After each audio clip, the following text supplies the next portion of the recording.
আঙ্গুলে ছোট্ট এক নীলকালির চিহ্ন, কিন্তু তার ক্ষমতা এতটাই যা মুহূর্তেই ভেঙে দিতে পারে অদৃশ্য সব দেয়াল। বলছি, ভোট কেন্দ্রে ভোটারের বৃদ্ধা বা তর্জনী আঙ্গুলে যে অমোচনীয় কালি দেয়া হয় তার কথা, যার ভিতর লুকিয়ে থাকে একটি দেশের সমতা।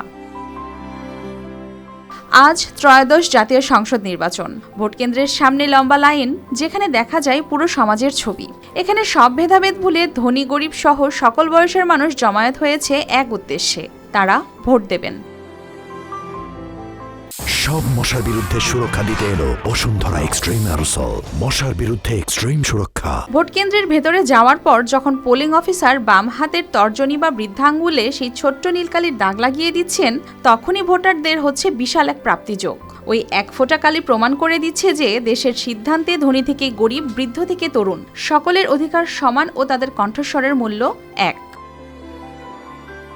শাবনাজ শারমিন, RTV।